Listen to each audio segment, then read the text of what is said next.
We start Chapter 4 off with a section about congruent figures. Up until now, our discussions with congruent has mostly revolved around congruent line segments. Now we are moving up to congruent figures. Congruent is still same size and same shape. You need to get that pat down. No, wait. That's with the TSA at the airport. That's not right. You need to get that down pat. You may think we can stop telling you this, but congruent comes up constantly. When we talk about congruent polygons, they are simply polygons that are the same size and same shape like these two here. Do you suppose flipping or rotating a shape affects whether or not they are considered congruent? Do you think figures have to be oriented the same way to count as congruent, or can they be oriented in whatever way they want? The congruent definition only mentions being same size and same shape. There is nothing in there about its orientation. So rotating or flipping does not affect congruent at all. When you have congruent shapes, you can break them down into their corresponding parts. These are the corresponding sides of these two congruent figures.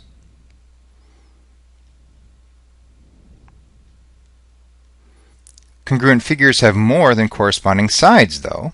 They also have corresponding angles. So with each pair of congruent figures, they have corresponding sides that match up, and they have corresponding angles that also match up. That's a lot of corresponding parts, but we can go one step further. The corresponding parts match up perfectly because they are the same size. So you can say that the corresponding parts of congruent triangles are congruent. That's a phrase that we will end up using a lot, but we will mostly deal with it in section 4.4. You can consider this foreshadowing until then, but it should make sense.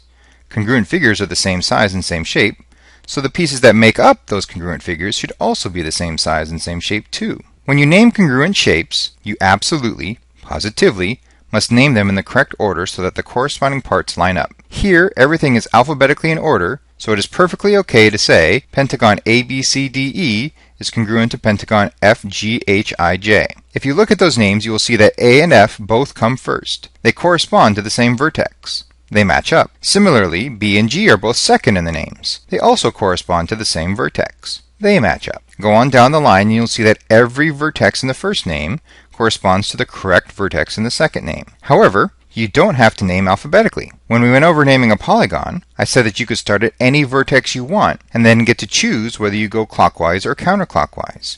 So if you decided to be a rebel, you could have also done pentagon DEABC is congruent to pentagon IJFGH. You can pause and check if you want, but all those corresponding pieces also match up. If you wanted to name counterclockwise, you could have done pentagon CBAED is congruent to pentagon HGFJI. Same deal, the corresponding pieces match up. On those pentagons, the letters lined up alphabetically nice and neat. However, that isn't always the case. With these triangles, the vertices are not lined up alphabetically.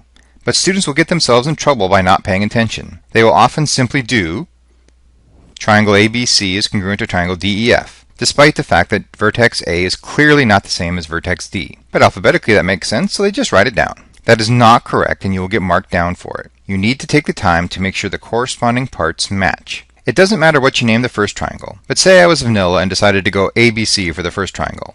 Then the right statement would be triangle ABC is congruent to triangle EFD. So why all this fuss about naming parts in the right order? It is so we can work off the statement without even needing a picture. Let's say I give you this statement.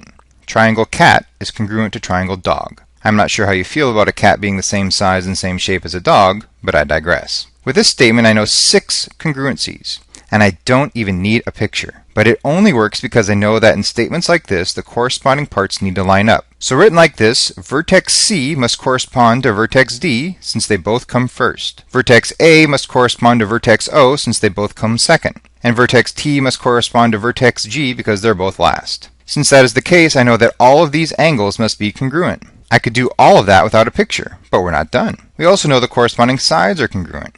To do this easily, just do something like this. The first 2 letters of cat are CA, and the first 2 letters of dog are DO, so do line segment CA is congruent to line segment DO. Now do the second and third letters. Line segment AT is congruent to line segment OG. The last pair will be the first and last letters of the names. Line segment CT is congruent to line segment DG. As long as you are careful and put the pieces in order, this should be pretty easy. And this works for other shapes too. Now let's say we have quadrilateral mink is congruent to quadrilateral rush. Not that many of you have probably seen a rush, since they are mostly South American or Southern African birds.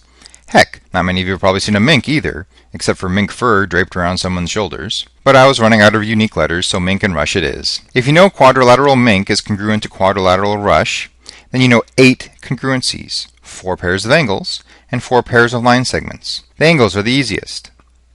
Just match up the letters. For the line segments, do the same thing as the triangle. Match up the first 2 letters first, then the next 2 letters, and so on.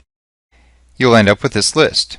It isn't hard to make, and all of this was done without a picture. If you want to draw a picture, and I always have some students that do, then you are certainly free to do so, but you shouldn't need it if you progress in a nice, orderly fashion.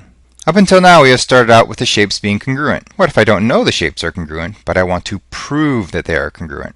There it is again, your favorite word, prove. So let's say I have these same triangles again, cat and dog, but I don't know they are congruent. I want to prove they are congruent. I would have to show all 6 of these congruencies to show they are congruent. That's quite a bit. Later in this chapter, we will be going over easier ways to prove triangles are congruent, but this works for every polygon, showing all the corresponding parts are congruent. That's brute force at its finest. It gets worse for larger polygons. If the mink and rush come back, we now need to show 8 congruent corresponding parts in order to show the quadrilaterals are congruent. That should make for a very long proof. Fortunately, we don't do that to you very often. It is just tedious for larger polygons. Just be glad we aren't having to prove a pair of megagons are congruent.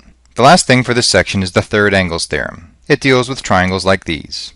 You might notice that the third angles for these triangles are missing. The basic idea behind the theorem is that if you know 2 pairs of angles are congruent, then the third angles must be congruent also. That seems like it should make sense. If you try to find the third angles for each triangle, you end up with the same equations. Of course the third angles must also be the same if the first 2 angles are the same. This works for any measures in triangles, not just the 48-degree and 98-degree angles I have here. This is what the theorem looks like formally. For the most part, this theorem is used to make proofs this chapter easier. The third angles theorem basically combines 3 steps into one for a proof. And it comes up a fair bit, so this is a time-saving theorem. It makes your proofs easier. There it is again, that word, proof, your favorite.